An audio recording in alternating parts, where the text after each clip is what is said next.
So a little bit earlier in the week, I discussed how I view fantasy football in terms of 4 quarters in a season. And really, I don't think it's better exemplified than our kickers right now. Because you're going to see the guy who's been consistently number 1 has dropped a decent amount due to factors that are out of his control. And that's the thing about kickers.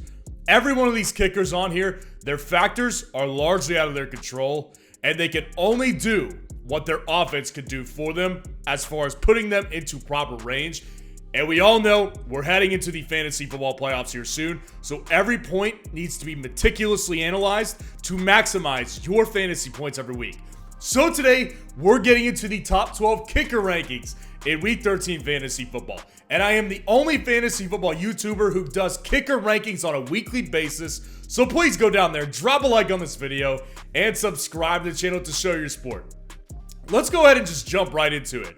So number 1 is going to be Brandon Aubrey, taking on the Seattle Seahawks at home on Thursday night. So by the time you're watching this, you may have already seen Brandon Aubrey play. And you can see on the screen, Brandon Aubrey has been, just a godsend for the Dallas Cowboys this year specifically. Now in fantasy football, a Dallas Cowboys kicker has really always been good. Brett Maher for years was very good in Dallas. You know what I mean? Dallas always usually has a good fantasy kicker. Brandon Aubrey, I would argue, is right up there with the best of them. 10 fantasy points per game. Dude has not missed a field goal attempt all year, and he's made a 58-yard long. This guy's got leg on him. It's not like he's just hitting a bunch of chip shots. This dude is hitting some 7-iron shots on the golf course, man. He's hitting a lot of good kicks right now, and they're taking on the Seahawks, who I think that Dallas is going to put up points, and I really wouldn't be surprised to see him kick a lot of field goals tonight. So by the time you're watching this, I may sound really right or I may sound really wrong. But I like Brandon Aubrey as the number 1 kicker this week. And then I've got Matt Gay of the Indianapolis Colts taking on the Tennessee Titans this week. Now, I've said this for a long time. Fantasy football kickers are best paired in divisional matchups. Fantasy kickers do very well in divisional matchups. Why? Well, because a lot of the times, each of those teams knows each other very well, so there's not a whole lot of easy go for it touchdowns. There's a lot of kicking. There's a lot of safe field goal attempts to get points on the board because a lot of these divisional games, they're pretty close. Closer than you'd think. So even though Indianapolis is way better offensively, I think, than Tennessee, I think they've got way more talent. I think this is going to be a close game. And Matt Gay, he's kicked 23 field goals and 28 extra point attempts. And he's missed 4 field goals, so that's been a problem for him. But at 9.4 fantasy points per game, the offense he plays on, I think Matt Gay is a shoo-in every week inside the top 5 at this point, in my opinion. Younghoe Koo of the Atlanta Falcons is high this week. He's taken on the New York Jets in New York. Younghoe Koo is quickly developing into the offense that I wanted him to be on for the whole season. I like Younghoe Koo. The guy's a good kicker. And he's been much more on this season than he was last season. Last season was not a good season for him. This season's been much better. He's missed 2 kicks total this year. And you can see that they're kicking more field goals than extra point attempts. 8.6 fantasy points per game. Let me tell you why I love it this week specifically. So not only is their quarterback situation a disaster, right? They keep friggin' pinballing back and forth between, they've got Desmond Ridder this week. Then they've got their backup. It's pick a quarterback and stick with him. It's annoying to see, but from a fantasy football perspective, the matchup this week against the Jets, against a good defense, and Atlanta, I think, actually arguably starting to figure it out to a certain point. I don't think they've got it figured out already, but they're a quarterback away from being a really good offense because they've got the pieces. And now they're finally starting to figure it out with Bijan Robinson. So I really like Younghoe Koo getting in a lot of field goal friendly opportunities this particular week against the New York Jets. Will Lutz at number 4 of the Denver Broncos taking on the Houston Texans in Houston. Will Lutz has become one of my favorite fantasy kickers. Bottom line, Will Lutz is a great fantasy kicker. 9 fantasy points per game, and he's missed 4 kicks this season. But I've been discussing the Broncos and how impressed I am with them over the past month, I would say. The Broncos are low-key the hottest team in NFL right now. The hottest. They've won 5 straight. 1-5 start. They're 6-5 now. They're playing the Houston Texans, which of course is a tough matchup. Now, the problem that limits Will Lutz, I think, is that this is not an offense that's going to score 30. And it's not only because, like, most of the time, I really like kickers on offenses that don't always get in the end zone. And Will Lutz is on that. But Denver is, I think, doing the best they possibly can with what they've got. And that's a good thing, but it's also a ceiling cap. So I think that Will Lutz has limitations, but Will Lutz, like this week against the Texans, and really every week moving forward, I think is a great kicker option. He will be one of the top kickers in the fantasy football playoffs. Stay tuned for that video. Blake Group at number 5 of the New Orleans Saints here, taking on the Detroit Lions at home. Blake Group has also been fantastic. Blake Group is, again, I think he's really on the perfect offense. I really do. And you can see that there's been issues. 6 missed field goal attempts this year. That's not good. The guy's made a 55-yard long, so we know he's got leg, but he's missed 6 field goal attempts. He's still averaging 9.8 fantasy points. Just under 10 fantasy points per game. He's a really good kicker and a really good offense for him. Because of it's so similar to Atlanta.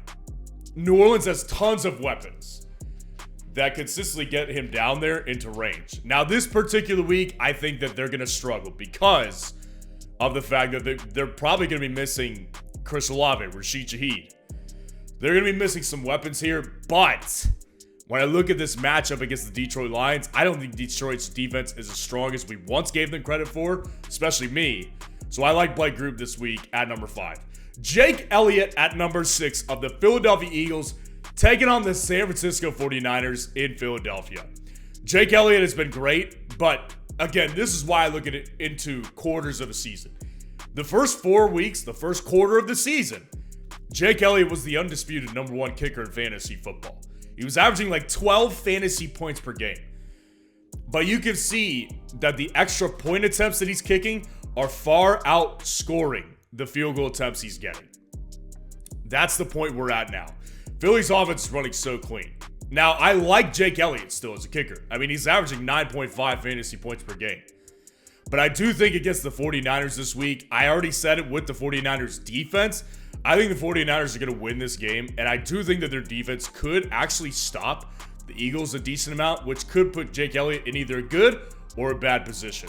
We'll find out, but he's definitely still inside the top 10.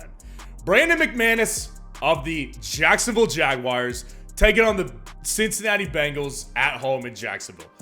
Brandon McManus is the kicker number 2 right now. The kicker 2 in fantasy football is Brandon McManus. He's a great fantasy kicker. 10.1 fantasy points per game, and he is just red hot right now. Red hot. Brandon McManus is killing it.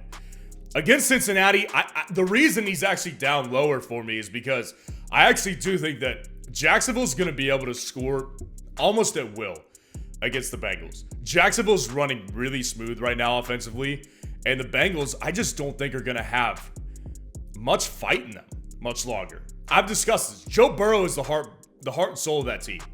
So without him, they're just not going to be nearly as competitive. They lost to the Steelers last week, 16-10. This offense doesn't have much fight. And I don't think the defense will, and we'll see it really bad this week. And that's why McManus is a little bit lower, but he's still a great option. Dustin Hopkins here, finally finding a place. Dustin Hopkins this week is taking on the Los Angeles Rams. I love the matchup. I've got no issue with this matchup. The thing I have an issue with that we can't ignore is that he's got quarterback deficiencies. I mean, not only was he on Dorian Thompson-Robinson last week, but now he's probably going to have to play with PJ Walker again. This team can't find any consistency at quarterback. It feels like every week there's a new starter at quarterback for one reason or another. So I think that it might catch up to him this week. He was really good last week. He still had 9 fantasy points in a lot of scoring formats. So I do think that he's still a good option, but I do forecast issues here with Cleveland this week because of all the changes they've had. And without Myles Garrett, potentially, this offense could be in a little bit of a tougher spot because their defense might not be as good. Nick Folk at number 9 of the Tennessee Titans in the divisional matchup against the Colts. Simply put, that's the reason Nick Folk is on here. Nick Folk, a lot of time, like when he gets the opportunity, dude doesn't miss. He's the godfather, the grandfather of the NFL. Like the dude's in his 40s, still almost 100%, 53-yard long field goal. He's still got game. The problem is the offense. The offense is good, but again, like I said with Matt Gay, I think this matchup's actually going to be more competitive than some people may think. So I do have Nick Folk inside the top 10. And Jason Myers at number 10. Taking on the Dallas Cowboys tonight. Again, you may have already seen what happened, and Jason Myers has been really good in fantasy lately. 10.1 fantasy points per game. My problem is he misses kicks. 6 missed field goal attempts this season. It's not good. Now, the offense is ultimately another good one to be on for a kicker because, again, the weapons they have get you down there. They don't capitalize, though, because their quarterback's not good. So, I look at the game against the Cowboys tonight, and I'm like, I think the Cowboys are going to boat race the Seahawks, actually. So I don't think the ceiling is as high, but as much as they can get him down there, I think he could easily kick two field goal attempts that are at least 40 plus. Cameron Dicker at number 11 of the Los Angeles Chargers. In and out quite frequently. Taking on the New England Patriots this week.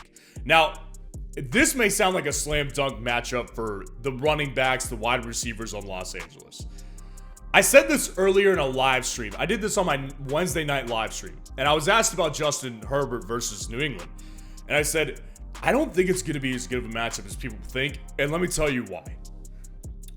Justin Herbert against the Patriots has not won a game against the New England Patriots and Bill Belichick. Belichick knows how to handle Justin Herbert. So I don't think that Cameron Dicker's ceiling is that high. Now, with that said, I do think he'll find opportunities to get him in there because I do think the Chargers will win this year because the Patriots suck. But Cameron Dicker, I do think he's got limitations this week because of this matchup that I think will be tougher than a lot of people think. And then Chris Boswell at number 12. First time making it this season. Good to see him here. Versus the Arizona Cardinals. Chris Boswell of the Pittsburgh Steelers has not been on here yet. 8.5 fantasy points per game. And last week, I got a little bit of hope, hoping they don't screw it up. Post Matt Canada, I don't think the offense changes much. But this is actually a matchup I like. This is a matchup I like. And if there's any hope with this offense, it runs through the running game. And if they can continue to be efficient on the ground, getting over 100 rushing yards per game combined with Jaylen Warren and Najee Harris, I think that puts Chris Boswell in a lot of good spots because you can see this guy is almost perfect. 1 missed field goal this year, and Chris Boswell is basically automatic. Every time I watch him kick the ball, I think he's automatic. He's a great kicker, underrated. Fantasy football, just stuck on a bad offense. But I do think against the Cardinals, this is a good matchup he can take advantage of. So let me know what you think of the rankings in the comments below and what questions you need answered for Week 13 Fantasy Football. And if you want to see the top 12 defense rankings for Week 13 Fantasy Football, click on this video right here.